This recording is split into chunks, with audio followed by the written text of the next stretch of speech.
Okay, so I've actually been dying to have this conversation with Justin probably since I met you and realized like just how like you're like the granddaddy of Feels that way. right? Of Denver real feels that way. estate. So just like a couple years older than me, but somehow has been doing it more than twice as long as I've been doing it. Yeah. So Yeah. I have questions, and I Please. felt like we got to talking about what's going on with the MLS Yeah. right now, Yep. and with REColorado having a letter of intent to sell to a new company. And so before we digest or dissect that, let's start from the beginning Okay. of Let's go. time, Let's Grandpa. go. No, I'm kidding. Here we go. Gosh. Okay, so when I got in 12 years ago, I got licensed 12 years ago. Okay.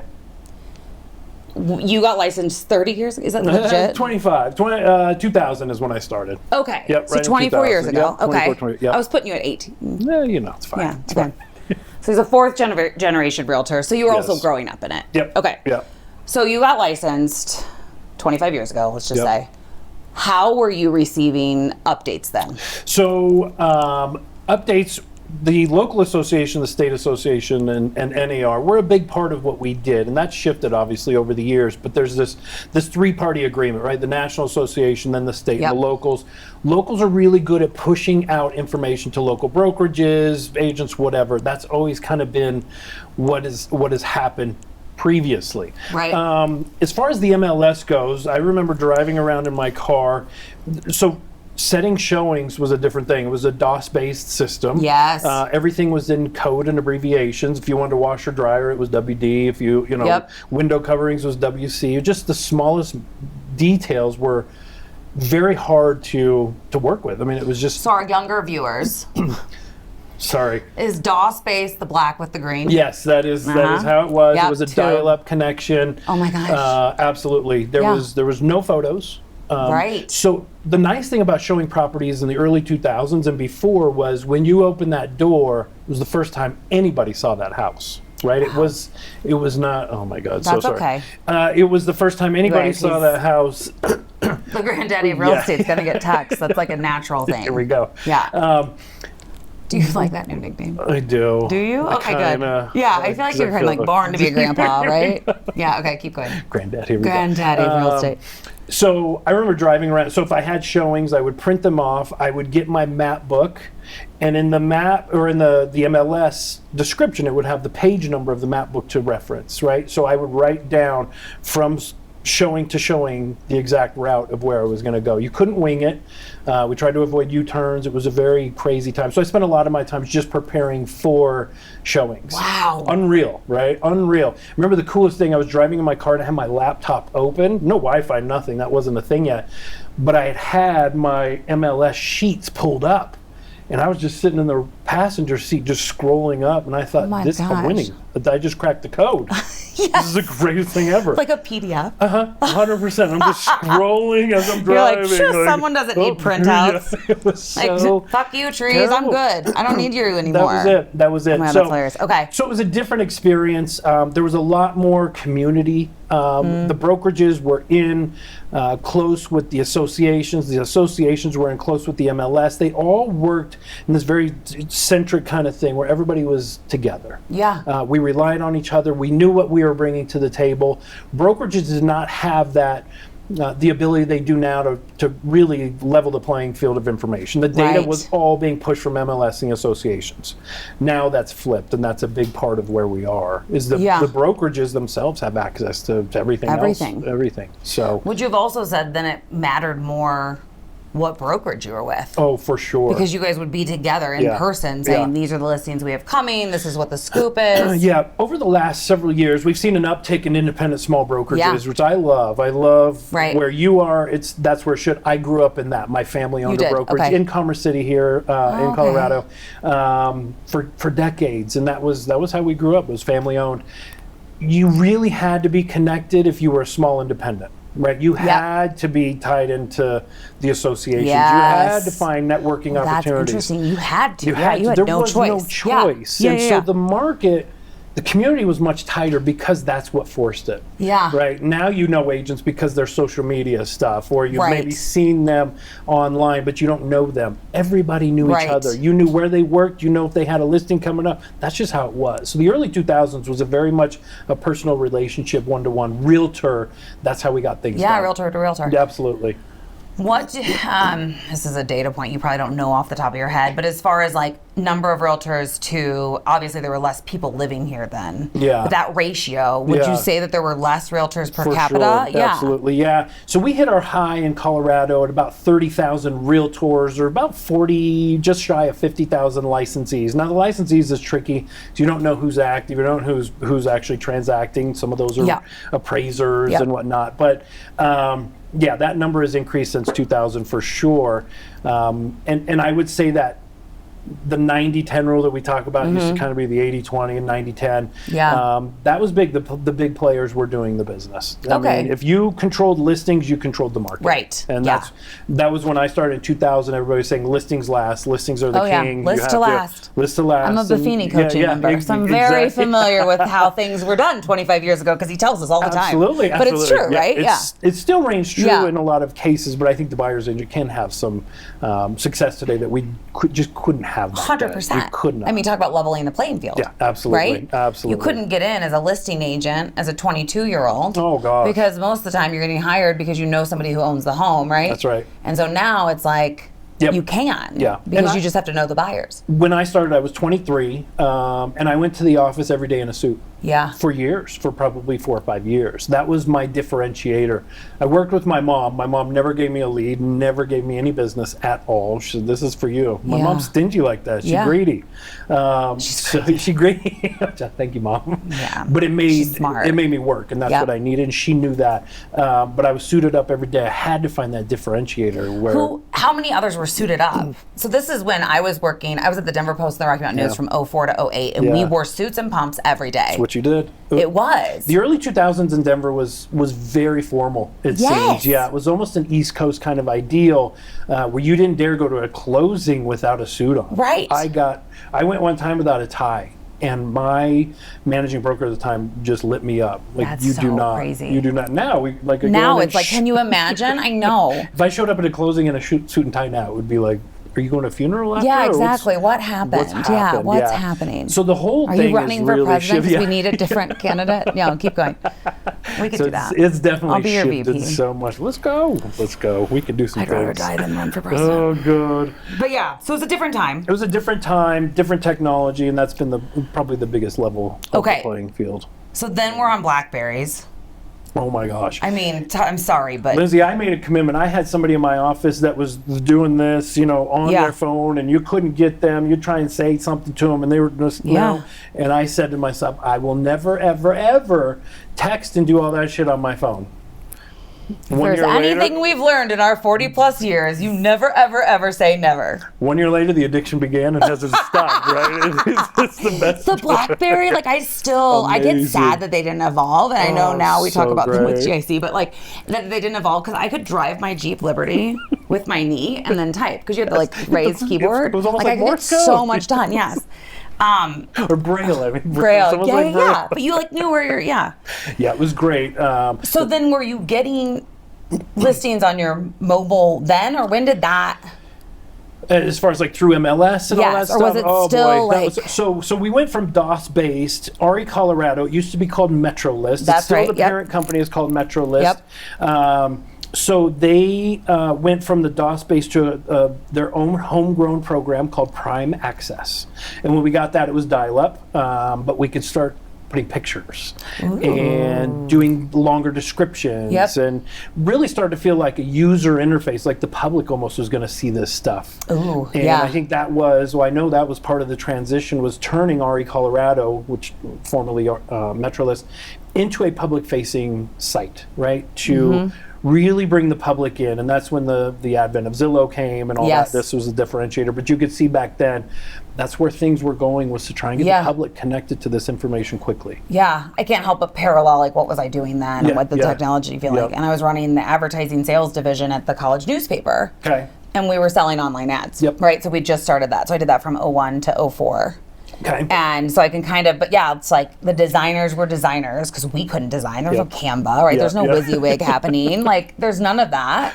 None. Very separate. Yep. Obviously, the editorial was like church and state. Yep. And the newspaper was still breaking news. The newspaper was still it. I mean, Right? we had a section of our marketing department that's all they did was newspaper and print. That's Well, we had a section of the Denver Post and the Rocky Mountain News. My best friend handled the mortgage guys. News. I love the Rocky Mountain News. I know, it it was a was great best. paper. So yeah, Jenny dealt with the mortgage guys. It's too funny. Yeah, that was. I mean, back then, 05, like it was messy. They always want to take us for drinks. Nothing. Some things never change. things never change. Mortgage guys, I'm looking at you. I'm kidding. You're great. do what they can. Prosecco is what I like. Thank you. Okay. So when do you remember? So I get in the business. I got licensed in 2012. Okay. And I think I recall correctly because I got licensed, still had a full-time job that I had moved over to the client side. I was doing marketing and catering sales for a restaurant group. Okay. But I think I was getting PDFs emailed to me daily. Yeah. Yeah. That sounds about right, right? Yep. But it wouldn't connect to live. It just was a PDF of what had come to the market with one photo. Snapshot of what it is. Yep. Use that front exterior, mostly driveway. Yep. Lots of driveway. Didn't tell you anything about the house Yep. too much, but yeah, that was the one snapshot. When that came, that was pretty revolutionary. That Yeah. was like, holy cow, this is saving me so much time. And the fact that the MLS would start pushing you data, you didn't have to go seek it out, right? That's what it was before. I grew up in a time in a household. My mom was in real estate, still is. Grandparents. I used to color. They used to be books, MLS books. Yes. Right? Just thick books. Every week they'd publish all. But the when new you got in, listings. that was done. That was done. Okay. That was done. Yeah. Here's how it's evolved so much. Books, when my mom got started, books were in play. Lock boxes, there were none. You had to drive to the listing agent's office, pick up a key, go show the property, and drive it back. Yep. Right. So that's how much we've evolved. God, can you imagine this market now? How big it is and how much traffic we have? You wouldn't be able to do it. You couldn't. Yeah, you couldn't. Okay. So we're getting the PDFs. And then from that point of time, do you remember thinking like, where do we compare with other markets? Because I think what I'm learning, I always like to say, I've been licensed for 12 years and only in the state of Colorado. Yeah. So that is the limitation of my knowledge. Yes. Yeah. Yeah. So the cool part about Colorado real estate, and Denver in particular, is it's very progressive. When it comes to our contract, it's one of the most progressive in the nation. Our laws, our dual agency and transaction brokerage is revolutionary. Because we don't do dual agency. So we fixed all that, Yep. fixed it all. And now after the lawsuit, we see that we're going to be okay. Most of the other states are freaking out because they've never done this. So Right. My point is Denver and Colorado as a whole are very progressive. So that's been nice, but you do start looking at what's happening in other markets. How are they still doing? What are we doing? And then you start seeing the MLS was kind of the behind the scenes utility. You didn't talk about the, it was just, you go get the listings there. Then the MLS started to go, the great debate, and it still is a great debate, and what's driving today is, do we monetize and sell and get that data out and become a technology company that is forward thinking and driving new product to the marketplace, or are we holding on and protecting that data? And I'm not saying there's a right or wrong, I'll tell you my opinions, but that was always the conundrum. And for the longest time, most MLSs were the protector of the data. That was it. And then here comes Zillow, right? And that was the big bad wolf coming over the hill. That was said in an NAR board meeting, was the big bad wolf is coming. The internet was the big bad wolf coming to take all of our data. But then sell it back to us. Sell it back to us. And So who's the real dummies here? Yeah, exactly. No wonder they've considered realtors easy prey for a long time. They're like, y'all gave Zillow the info and then paid for them to get it back to you. Yeah. And now they're partners of ours, right? And still aren't profitable, right? Like, I feel like that's still a thing too. Has Zillow turned a profit yet? I don't know what their profit center is. I feel like every quarterly report from Zillow, Redfin, Compass is in that too. Like, it's just like, were we able to lower the amount of money we lost? And as a small business owner, I'm like, how's that a thing? I don't understand. Like, I'm just like, I don't understand because I've only used my own money. I've never used other people's. So yes, I should have tried that. Leverage other people's money for sure. But that question has really driven a lot of where we are, and the structure of ownership of the MLSs have been limiting in that regard too. Yeah. So okay, so I think we got too far ahead on that. Yeah, so please, let's go back a little bit. No, you're good. Rein us in. When there was a time when we had to manually enter our stuff into Zillow, correct? Because it was not a brokerage, and so it didn't have a feed. Yeah, so you could do, like, List Hub was a feed that you could get that would IDX and pull that data through. Okay. But yeah, it was pretty manual, and you had to check boxes pretty much every listing. And Yep. yeah, this is, I want to put it in here, I want to put it in there, I don't want to put it in there. Right. There was, yeah. And then from the consumer standpoint, they're always like, why isn't it in Zillow? Thank you.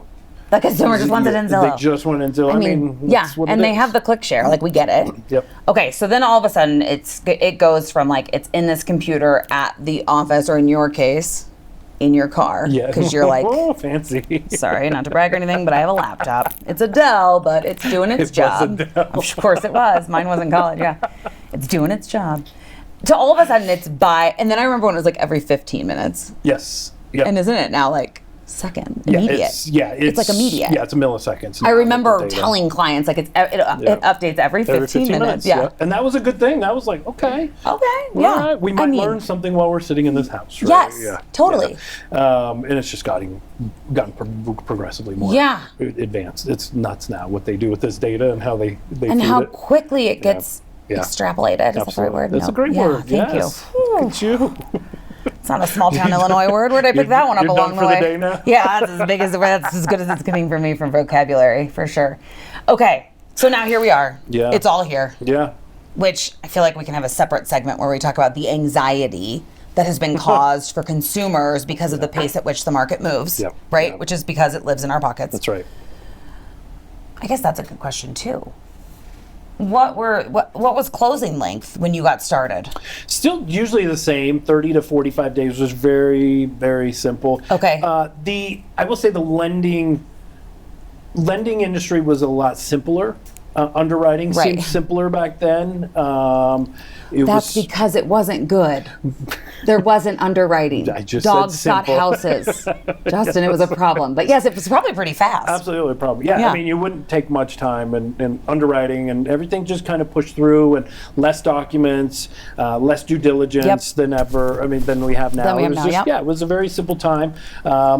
Low stress. When I started, it was pretty low stress. Oh. There weren't, here's what I mean. There weren't the expectations of 24/7 service. Yes. Right? And for all you listening, please establish boundaries with your client base that you are not a 24/7 service. If you are, that's not sustainable, but that was a big thing. And if you are offering 24/7 service, Christina Ray. Oh, please stop. You are the problem. You Stop are the it. problem. It's just set unrealistic expectations. And who's working great at midnight and 2 in the morning? No, you can't. You just, if you're fly. Yeah. So I know. When I got started, there was like one eye. We would joke we would like write contracts with one eye. For sure. Because we were like, out. Look, I can call it out because I was that guy. Exactly, because we've evolved from it. Now we're adults who don't even know how to not work till 10 p.m. Exactly. So Look at us. this is all really good, speaking of boundaries. Look at us. But we only do it for 16 hours a day, not 24. Yes. Yeah. 16-6. Right? Like I take a day off Give me my one and I at day least off. stop at 10 p.m. No, we're going to get better. We're doing better. Yes. Okay. So now here we are with this true conundrum fuck show, shall we call it, of like our we get an alert that the MLS was selling. Yes. I intentionally left a pause because I'm going to ask you a question that I don't know if you're okay answering. We'll try so we it can out. cut it out if we need to. Okay. Did you know that they were talking to people about buying it? The conversations of selling have been, I don't want to say ongoing transaction-wise, but there's been talk of should we. I can say that because in 2009 or 10, I cannot remember the year, holy cow, I was the board president of the Denver Board of Realtors, which then merged into the Denver Metro Association Realtors. And I would look at our budget and I would see this line item of these dividends being paid back from the MLS, REColorado or Metrolist at the time, back to the association. Oh, okay. Well, we're owners of it, right? So we're getting our owner share of whatever profit formulas there were at the time. And I just thought, even back then, I thought, this money should be going to technology and development as a producing realtor who is constantly looking for the tools that are going to help consumers and help my business. The MLS seemed to be that place for me, right? It was a tech company. It's the one central place that every realtor or licensee goes. Yep. So why not use that as a central hub of all this stuff? So we had those conversations, and over the years it's been kicked around.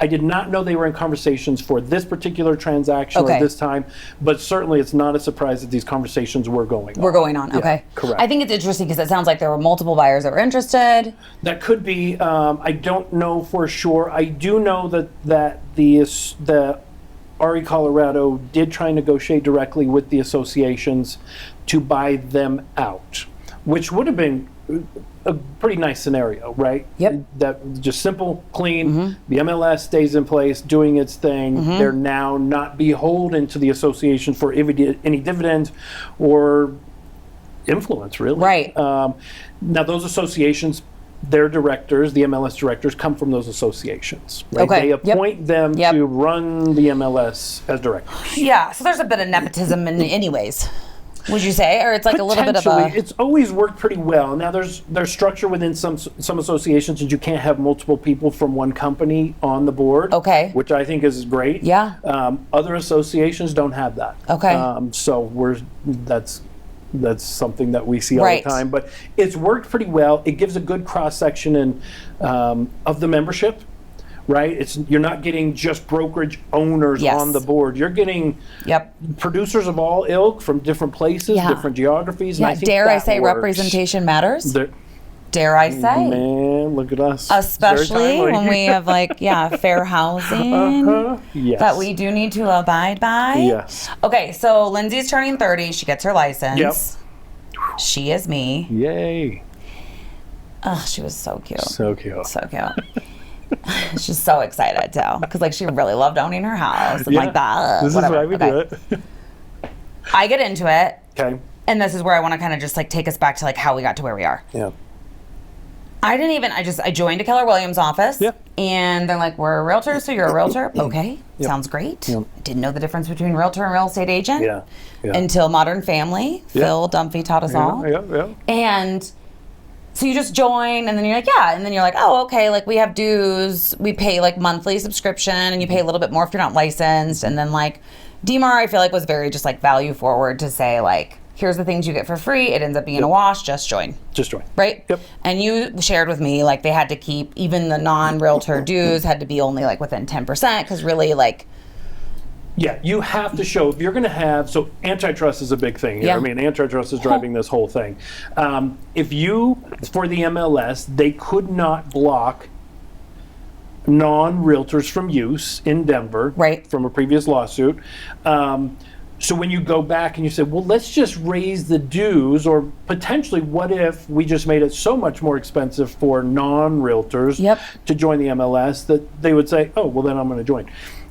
Any and all antitrust attorneys will tell you that is a no-no. that is a no-no. You Yep. have to show the actual difference between what it costs to administer services between the Right. two, right? If there's extra legwork, if there's extra database work you have to do, if there's extra, Yeah. the They have bookkeeping, to, you have to whatever, show that there's extra you work. got to Sure. show that. So that delta has always remained pretty tight for that reason, as to not bring any attention to Yeah. them, to have fair practices. It Yeah. does cost them more to do non-realtor because it is a separate thing, but what that cost is, I don't know, but it Yeah. is relative scale. Yep. That's where it is. So that's, and Denver's unusual in that regard. It's Yeah. one of the only. So I'm just okay, I didn't really, when you're getting into it, it's 50 versus 55, you don't really ask the question. I mean, then it was probably 40 versus 44 or whatever.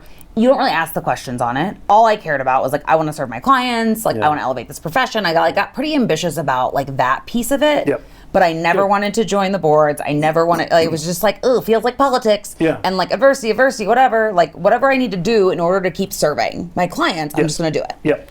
And so it's okay, fine, whatever. It's not that big of a deal. And then I start the brokerage, and it's if the managing broker is a realtor, then everyone has to be a realtor. Yep.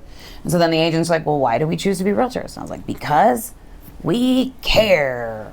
And they legislate, which is also kind of a prop, right? So I've Yep. always been, and we've talked about this, For sure. somewhat neutral on it all, which is it just feels like a necessary evil, or not a necessary evil, but just a necessary piece of doing my job. Yep. So I pay for it.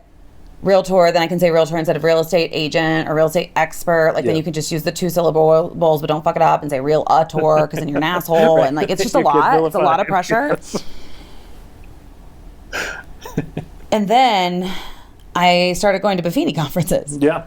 And that's when I learned, one, there's a lot of things I've learned at these conferences that I don't know that Buffini's trying to teach. But regardless, one of the things I learned was there's a lot of the majority of MLSs you can't be a member of as a non-realtor. That's correct.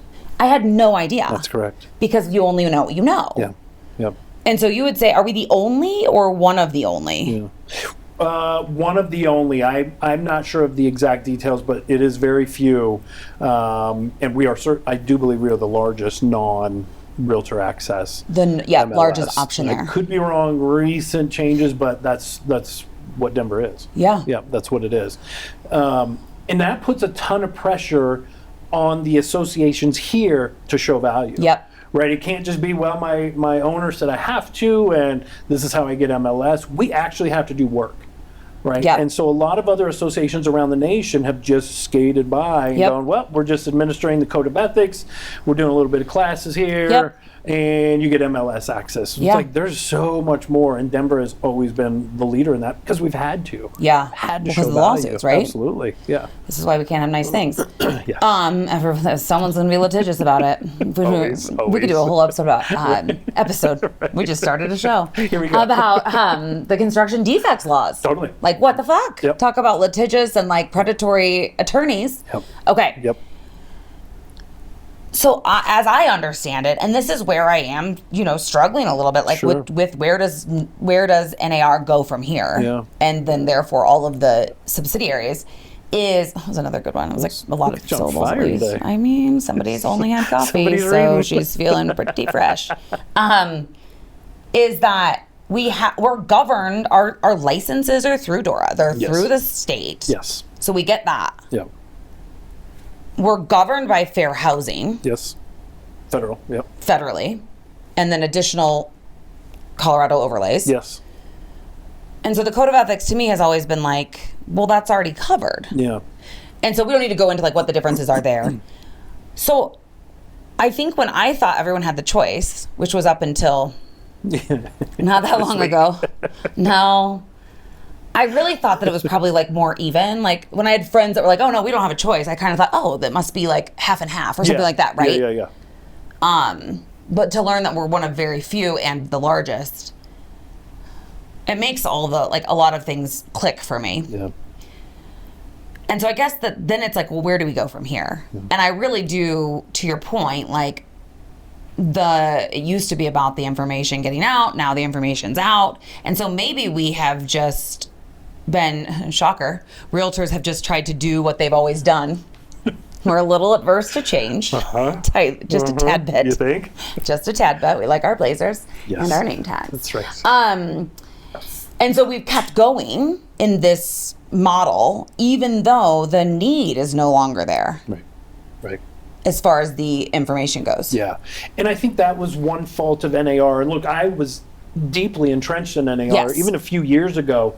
And you could see when you're in it. Sometimes when you're in it, you don't see it. There were times when I was in it, I'm going, we're doing too much. Yeah. We're doing too much. We are not committed to being excellent at one thing. Yeah. We are trying to be decent to good in a bunch of things. Yeah. And in this environment, you cannot. You run a brokerage. Yeah. You have to be excellent at 1 to 2 great things that matter. And I think if NAR is going to come out of this, that's what they need to do is reorganize. And I do believe that's what's happening. You got to get leaner, you got to get meaner, you got to trim the fat, and you have to really just dig down into this is what we do, and everything else we have to be okay letting it go. You have to have the courage to say, that's not our lane. We do. This is what we do.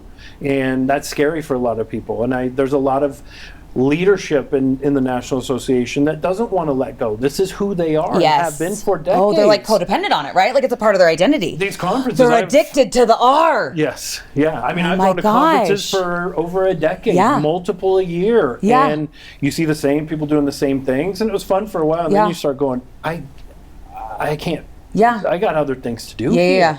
Well, it becomes their identity. I've seen it, right, with friends. Yep, exactly. So you got to pull back and go, what are we actually doing here? Yeah. So that's what I'm hoping now is about with all this change. And so part of my apprehension around it was like, they have as much access to as much lobbying funds as the NRA, correct? NAR, NRA. Yes, NAR is the largest lobbying association. So it's larger than the National Rifle Association. Yeah, it's membership-wise. massive. Money-wise? Probably about the same? Oh, that's a good question. So, now I want to know. Now I know. We'll Google massive. it later. It's massive. And so for me, and not to get political, but like there was the bipartisan factor, and so then you could see that they're to split money, they're donating to people that don't necessarily align with fair housing. Yeah. For starters. Yeah. Right. Yeah. It's a 50-50 split. The way that money is dispersed, there's so much that goes into it, and they do a really good job at vetting out and really digging in, but you can't please everybody. But it is very balanced, I will say. The allocations of funds raised, it's pretty fair across. We could also probably talk about how politics have changed in the last 10 years, right? Because it's like, how are you putting money towards politicians who literally talk about, are racist, right? When you're supposed to be it's the conundrum, right? Protecting fair housing. These specific things are happening right now nationally where you go, that candidate is more real estate friendly and better for the consumer and real estate and everything.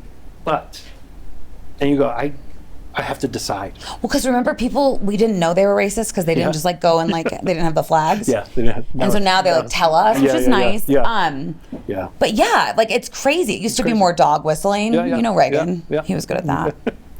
I know now. I was too young then. I was very young, I think. Okay.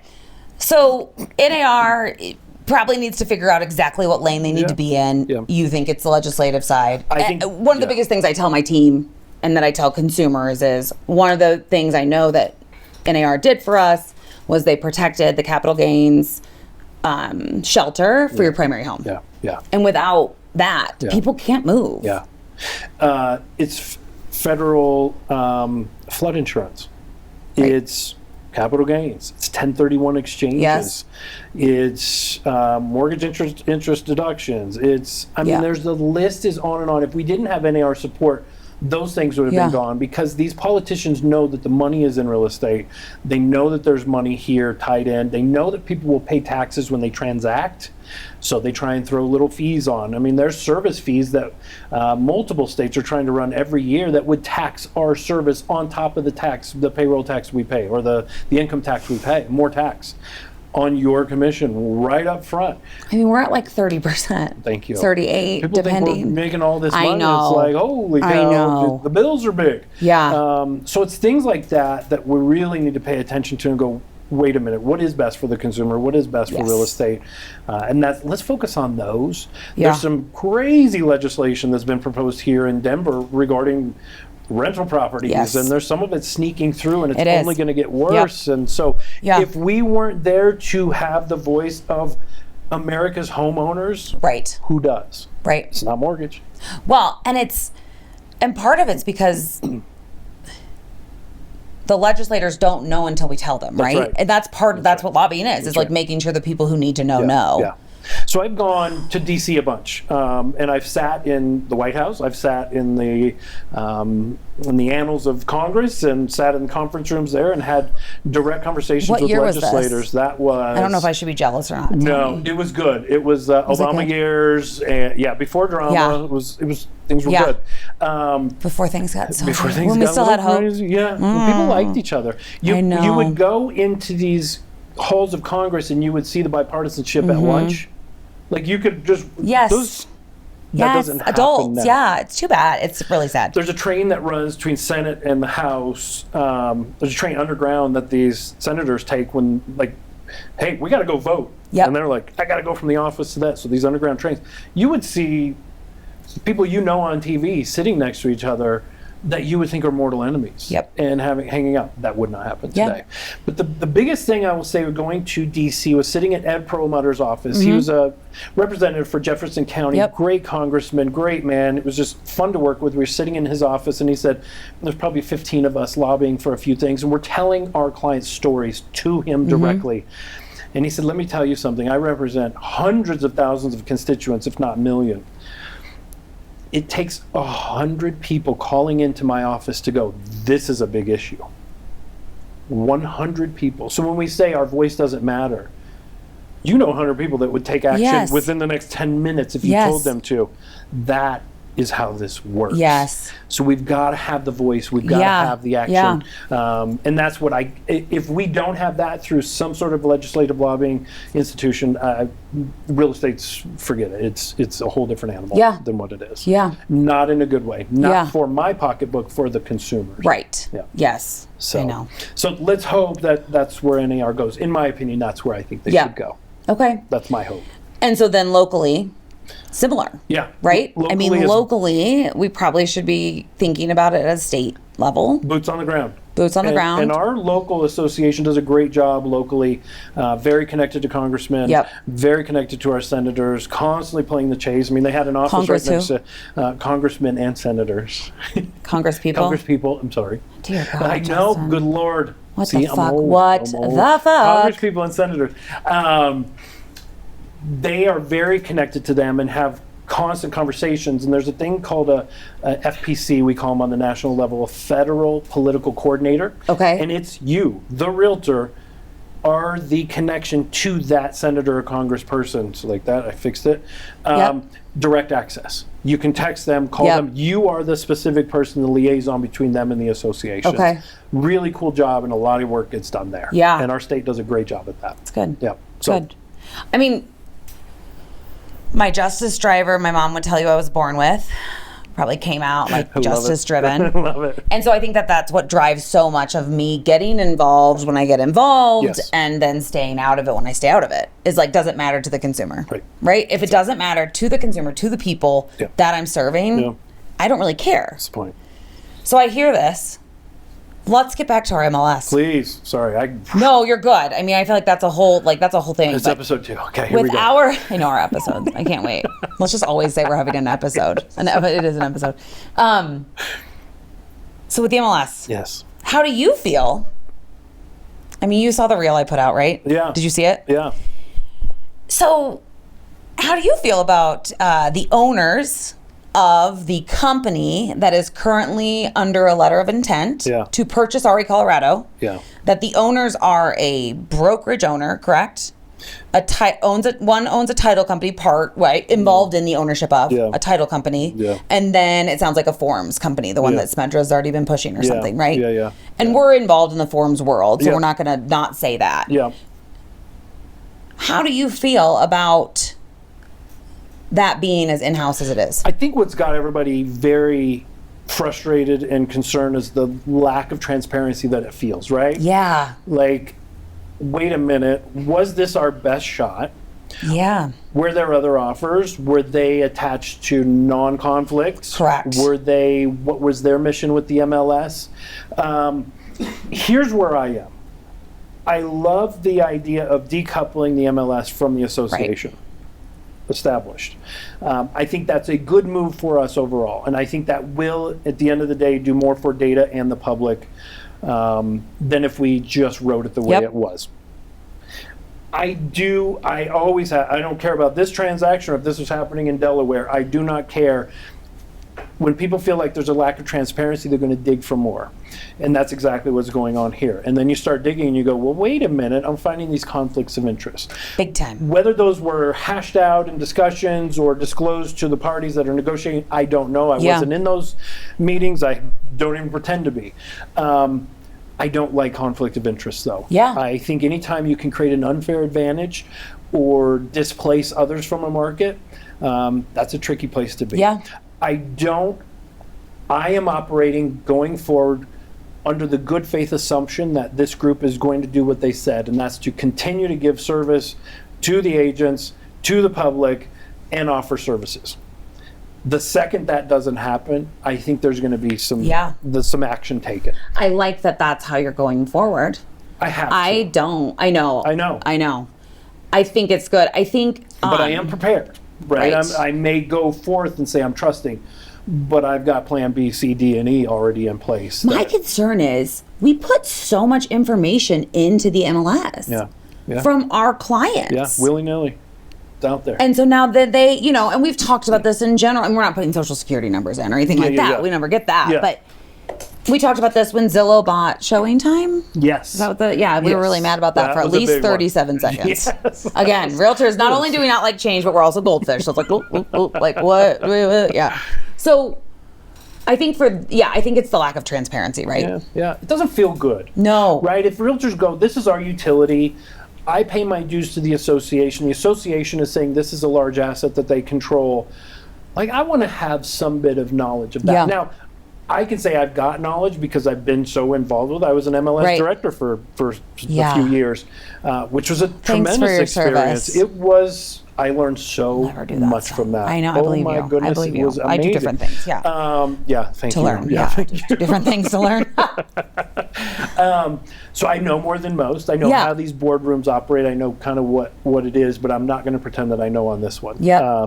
But yeah, anytime we've ever negotiated anything, whether it be a board or association or an MLS, lack of transparency is where you get in trouble. Yeah. And it doesn't feel good. No. Right? Then you start going, wait, what are you trying to pull over on? Right. And they're going, it could be nothing. Yeah. But it doesn't feel like it, right? And perception's reality. Perception's reality, for sure. 100%. I feel like it got outed before they finished putting their ducks in a row to properly cover up who was actually behind it. Yeah. That's the feeling we get, because it was also like leaked, it was shock, it was all these things, right? Yeah. There was definitely some loose lips on this one. And look, that's going to happen in any community. People are going to talk. Can you control the narrative? Does it take you off of track? Does it put anybody at an unfair advantage? And so what happened there, I don't know. But well, watch how this plays out. Can we like sit in a little bit of a like idealist slate? Please, that's right. Idealist place real quick. With our rose-colored glasses. Yes, I mean there is a positive go. Polly living inside this like cynical, justice-driven human. Yeah. Because you have to have a positive Polly, because also what else are you fighting for, right? So in my head, the MLS is already public, right? We've talked about that. The feeds make it public. The information is public. Yep. In the state of Colorado, you have to be a licensed agent to put anything into the MLS. Yes. So that keeps any, Tom, Dick, or Harry, or Harriet from fucking around with things. That's right. Yep, there's got to be representation. Tom, Dick, or Harriet. Oh, I think that's good. We'll have to start saying that. Yeah, okay. And then I've always been like, why do we hide, like we would call it in newspapers, like below the fold, right? Why are there the broker comments, right? And if anything, they were usually about, like, this is why the seller's moving, or whatever the seller had told us we could disclose that they didn't necessarily want publicly disclosed, but we could share, this was an efficiency factor. So it's like, realtors, be less lazy. Do we really need anything to be private remarks, or could we actually pick up the phone to one another? I think that's where I hope this goes. Right? Yes. Secondly, the compensation thing, which we could go, I mean, we don't need to spend time looking at the NAR settlement and all that jazz. We've both done enough of it. Yes. I'm tired. But in the end, it was like, okay, then let's no longer put buyer agency compensation in the MLS at all.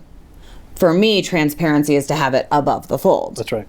So is there a day and age, do you think this is possible? I'm not saying it's a goal, I'm not saying whatever, but do you think it's possible that someday it's this, they have decoupled, it's not a realtor association that owns the MLS. Yeah. The MLS is a potentially even publicly traded. Yeah. Who It knows, does not right? need to adhere to the NAR rules.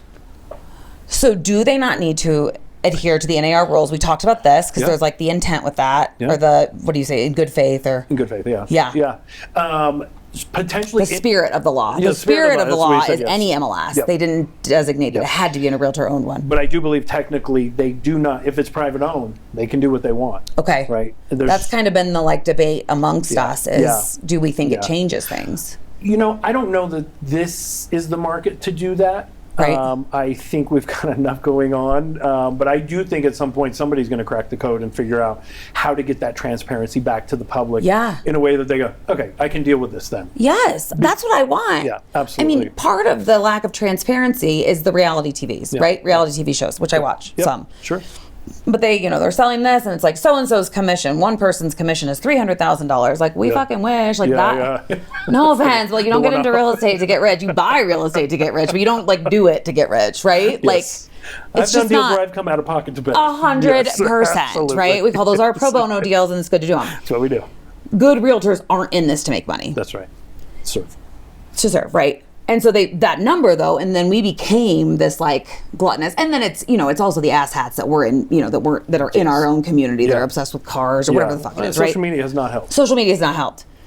But in the end, the biggest thing I've been telling buyers and sellers is like, you've always been able to negotiate. We've talked about that. It's similar though to like when you buy any other product, the marketing and the sales budget has been put into the price point, right? Yep. And so the buyer's agent and the selling agent or the listing agent are getting paid from the transaction, similar to how the sales guy or gal gets paid from the purchase of a car. Yes. Right? Yep. And we've always disclosed it. We need to do a better job of it. Cool. Yep. So we put it above board. And then if you want to DIY it and represent yourself as a buyer, like you can do that. It's an expensive journey to take for most people, but some people get lucky, right? Yep. But ultimately, as a seller or a buyer, you can represent yourself. So in my ideal world, there is a public-facing website that nothing is hidden. Everything's out there. So everyone can see, okay, if I want to go it on my own, because I'm an attorney in a totally different industry, Divorce but I attorney, know everything. whatever. Yeah, family law attorney. They have all my money, so I feel like they should be fine. But whatever, if they want to go it alone, they can. And like any other service, I don't move myself. Yep. I don't do my own taxes. Yep. I don't write my own franchise agreements, right? Right? So then they could pay somebody to do it. Yep. So do you think there's do you think that's potentially where we are? I don't think there's a choice. I think we have to go that way. I think that people younger than myself and you are on a relentless pursuit from the truth at every single point they have. Yeah. I remember going to inspections when we do it now. Anybody that's my age or older, they are the ones at the inspection. Any young folks, 20s, 30s, they're bringing friends, they're bringing cousins, they're bringing, people they met off the street because they want buy-in, because they want all the data points that they can get, even if it's from Johnny, who they just met down the street. That's a data point I want to consider, right? An opinion, That is never going to go away. That bell has been rung, and that's never going to Our generation went on a lot of trust. Right, a lot of trust in professionals that we hired, and we did not go out and seek the truth all the time. Now, on our own, because that's interesting. And that is, I think, a very generational difference. So when you say, is that a place? I think I don't know that there's a choice otherwise. Yeah. I don't think the public is going to allow it. I've always hated the below the fold. Yeah. I've always been like, what the fuck? Just be honest or don't, or call us back. Yeah, exactly. And I think what it does is the consumers are going, what, do you think I'm too dumb to know what you're saying 100%. They feel like they've been taken. Right. But now if we put it above the fold and everything is there and they go, holy shit, I don't know what that means, I better hire even better. Oh, yeah. Right? I mean, all you have to do is like show the roadmap of how you close on a house. Yeah. And there's so many different routes to go for somebody to be like, yeah, okay, I'm going to need help, I'm right? Out. And I can negotiate the way I compensate you, That's right, yeah. And I think people are also willing to take it on their own the way that I was not able to or willing to do. Like, I don't want to take all that on myself. I'm hiring a professional. Yeah. Where these, I call them kids, like younger folks are just willing to do it. Well, your daughters, right? I mean, 100%. That's 100%. 18 and 21, they consume much differently than we ever thought of. Yeah. So this is beyond, I think, the semantics of an MLS and the associate. I think this is, we have to listen to what consumers do and how they do it. Yep. And we have to get there where they are. Yep. And I think an open market like that, with all the details as transparent as can be, if you're a consumer, if you're a professional who's afraid of that, you should probably start thinking about 100%. your business practice. And like what you're going to do in prison or becoming president, so you can just get There like you not go. have to do There you anything, go. like Do be held anything. accountable, right? Yep. But yeah, 100%. That was the whole thing where I'm like, well, if you're not sure of your value, then like, you should probably go do something else. Do this, and that's okay. Totally. But don't pretend, because today's consumer, they sniff it out real It's quick. interesting what you're saying though about Gen Z, because there's other data around Gen Z that says they seek out trusted advisors. But I think to your point, they're looking for it in professionals as well as peers. Yes, yeah. So that's interesting. Yeah, and I'm not saying they won't hire us. My goodness, they're so busy, and like, yes, my kids are like, I'm not willing to trade my ability to go ride my bike or go hike or we go have such shop. Limited downtime now, Exactly right? Yeah. So they will. Yeah. But the fact remains is they want to make the decision and they want the data points so they can discuss it with a professional, not be told what to do. Yep. So, and I think that's a big difference. Yeah, and education and empowerment. Pretty much every industry is going to go through this. So Yes. if they haven't already. Insurance. Yeah. Yeah. I mean, But to your point, they want help. They just want to know they want to know as much as we do. yeah. So start creating your business around that. Yes. Be an educator. Yeah. So let's do that. Let's wrap Yeah. up with like, what's our Done. advice for real estate agents Yep. and realtors right now? Yep. So if I'm meeting with a new buyer or seller, I'm not even talking about when do you want to close or anything. I'm talking about, let's spend these first 30 days getting educated about the market, about the process, about what you're actually going to have to come out of pocket for, how I get paid, how the other agent gets paid, what Yep. title insurance is, what an inspection is, all of the process. things. Slow it down. No one's going to take 30 days, but I love that, Granddaddy. Exactly. It's perfect. Yeah. Love that you're like It's about 30 days. 45 minutes. And All then right, let's try 30 minutes My at least. point Yeah, is- but yes, slow down. make the time to slow it Yep. down, right? Not, it used to be, all right, cool, this is the first time we met, awesome, let's go inside and look at the house. Holy cow, that's a lot of freaking pressure. Yeah. Now, pick your spots. I think you still can do that, but you better be on the education train real freaking fast. Yes. And don't make it about the house. Make it about the process. And they're actually, you're buying a mortgage, you're buying title insurance, Yeah. you're buying a property with tax issues and liens and potential things That needs maintenance. Thank you. It's not a set it and forget it. That's the other thing, right? It's the other thing we don't talk about Not is enough. what is this going to cost you over the next Yep. 5 to 10 years? Yeah. So I think we slow it down. I think we become better partners in that. I think we give a lot of data points to it. Yep. I think we get consumers back on our side of trust and being that advisor. Yeah. The more we push, the less they're going to react. The more we push for a sale, the less people are going to go, yes, give it to me. Yeah. They're going, no, no, no, no, no. Yeah. I mean, I hear it daily. I was working with somebody and they were too pushy. Isn't that crazy to still hear that? Stop. I know, and then you can like actually in your head think of who it probably was. Or name a couple. Got a list right I know. Got a list. It's a mental note. They'll age out. And I want to call them and or be they like, may not. Who "Dude, knows? Yeah. slow it down." I know, dude. That's when we can get And I don't mean slow it so down. that No, it's I know. But we have to speak in terms that they understand and their process is what matters, not our process. Yes. We've got to adjust Yes. to that. Yep. I think that's a good point. I think that's number one. And then just listen, man, listen. We don't do a great job of listening. Yeah. And I think that's a big deal. And don't be afraid to have the hard conversation. That is the one thing I will find in a realtor is tenacity and the fearlessness of having the tough conversation. Yes. You are A1 model of that realtor who's like, I'm going to hit you in the head with a 2x4, because it's not because I don't like you, it's I love you. Yeah. I have to do this. Yep. Because you need to know how I get paid. You need to know what Yeah. these costs are. You need Yep. to know what Totally. this mortgage is going to mean Yep. to you, right? So don't be afraid of that. We've been too scared to say the wrong thing that's going to not get us paid. Yeah. Stop it. Yeah. Stop it. One part of it's because we've been kind of like, Exactly. I mean, I obviously wasn't ever Yeah, that yeah. way because I'm like such an open book, as we know, to a fault. But like, Absolutely. so many agents are like, well, but if I don't, if I say, and then the new balance, blah, blah, all the things. But if I'm just quiet, then it's going to be fine. Yeah. Quiet got us sued. Quiet Nationwide. got us sued Quiet's and in got a us sued. lawsuit. I know. And settled. And Yeah. So that's what quiet got us. I mean, I understand it all so much better now that I know that, like, yeah. My advice would be similar to like slow it down. Yeah. Is to be willing to say, you know what, I don't know. I don't know. I think the one thing we need to tell the consumer and tell our clients and our friends is like no two transactions are the same. Correct. So I'm not going to know everything. I don't want to pretend to. Oh. I know the resources and I know the questions to ask. Yes. And that's my favorite thing to empower buyers, especially with, is the questions to ask the lender. Love that. Right? Because Love it's like that. that way they can understand. So I always say, Yeah. I'm along this with you to help you ask the right questions Yeah. so that you're making the decision. Yeah. I'm not trying to make it for you. Yeah. I know exactly what you should be doing. Like I've got that. Yep. I'm a nightmare like my father. But my job is not to tell you what to do. It's to help you ask the right questions so you can feel confident in your decisions. In my experience, I've had this happen. This is something you probably should dig Totally. into. Yeah, that's that easy. But that's what they're paying us for, is our experiences. Yep. What we've done, what we've learned. That's get it out there. That's it. Yeah, That's it. exactly. That's it. Yeah. Ask the questions. And then the same I always say to consumers and to clients and the people in the world is talk about money. The 1% is always winning if you don't talk about it. And that is the like dupe. It is the gaslight of gaslights, in my opinion. Yeah. Right? Is don't ask and now you get to stay poor. Yeah, and now Right? you're poor. Yep.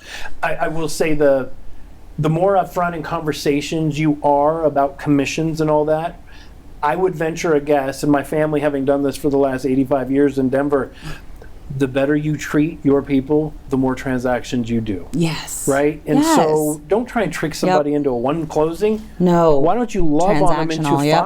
5 and do a great job and be the only person they're going to refer. That's the approach that I Yep. absolutely am 100% Yeah, the person on. they trust. Yeah. So All right. Well, let's keep trying to make this industry better. thank you. And let's keep asking questions inside the industry when we see just shit seep out during a holiday week that owners of the new MLS the new owners of the MLS may or may not have a Yep. conflict of interest. Let's see what happens. Yeah. Who knows? Yeah. But Lindsay, I will say before we go, thank you for being you. Thank you for being inquisitive. Thank you for being loud about it. Not in a bad way, but this is what it takes. If we keep operating in silos and vacuums, nothing will change. But if you bring this up and you have these questions, everybody that's watching this is asking the same questions. Yeah. I don't know all the answers. Shit, let's figure it out Yeah. together. But thank you for doing this. Yeah, That's let's weigh in on it. amazing. I Yeah, for love it. sure. Of course. Thank I you. always love to take on something that's important. High five. Yes.